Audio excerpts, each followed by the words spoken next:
Lagay ng ekonomiya, kalakalan, negosyo at iba pa. Atin ang alamin dito sa Ang Pilipinas Ngayon. Magandang araw, narito na po ang balitang negosyo at kalakalan.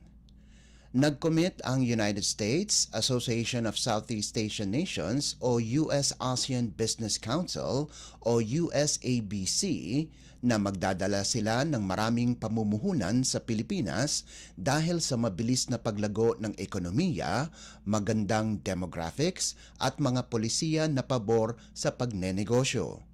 Ito ang isa sa mga tinalakay ni Department of Finance o DOF Secretary Ralph Recto sa kanyang pulong sa mga senior officials ng USABC. Ang USABC ay pangunahing organisasyon para sa mga kumpanya ng Amerika na nag-ooperate sa ASEAN region na may mahigit na 170 miyembro, kumikita ng halos 7 trilyong dolyar at may empleyado na mahigit sa 14.5 milyong katao.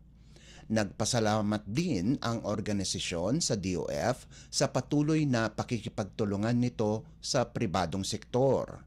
Muli rin nilang pinagtibay ang kanilang commitment na tulungan ang pamahalaan sa digital transformation projects nito. Samantala, hinikayat naman ng kalihim ang USABC na tuklasin pa ang mga oportunidad sa mga pangunahing strategic sectors sa bansa gaya ng data centers, defense, national grid at renewable energy. Tinalakay din ng DOF Chief sa International Organization ang mahalagang aspeto ng bagong batas, ang Corporate Recovery and Tax Incentives for Enterprises to maximize opportunities for reinvigorating the economy o Create More Act at ang Value Added Tax o VAT on digital services.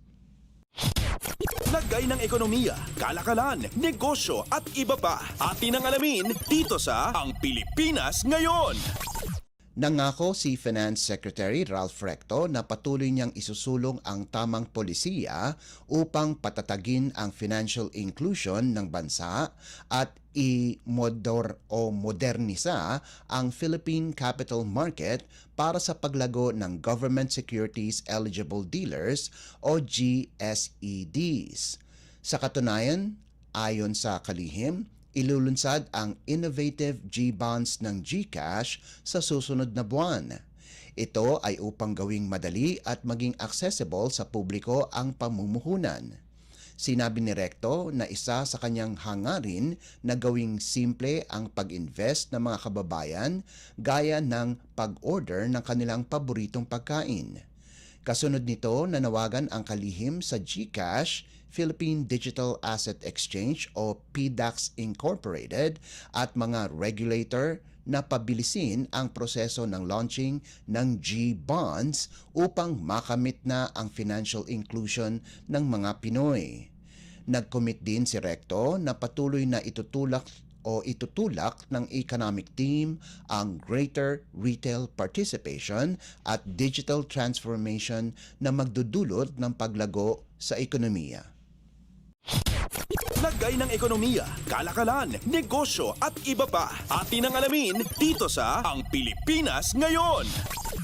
Ibinahagi ni Sweden Ambassador Harold Fries sa Department of Finance o DOF ang kanilang dedikasyon upang palawakin ang pamumuhunan at kolaborasyon sa Pilipinas, partikular sa larangan ng infrastruktura, transportasyon, digitalisasyon, healthcare, energy at responsabling pagmimina.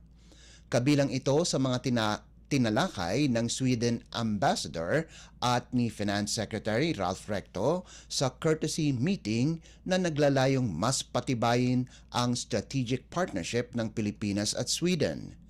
Pinag-usapan din sa pulong ang transfer of technology kung saan nag-alok ang Sweden ng paborableng solusyon sa export credit upang mapadali ang kalakalan sa pagitan ng dalawang bansa. Sa katunayan, nakatakdang lagdaan ang isang Memorandum of Understanding o MOU sa Financial Development cooperation na magbibigay daan sa mas malalim na kolaborasyon sa mga kritikal na sektor. Lagay ng ekonomiya, kalakalan, negosyo at iba pa. Atin ang alamin dito sa Ang Pilipinas Ngayon.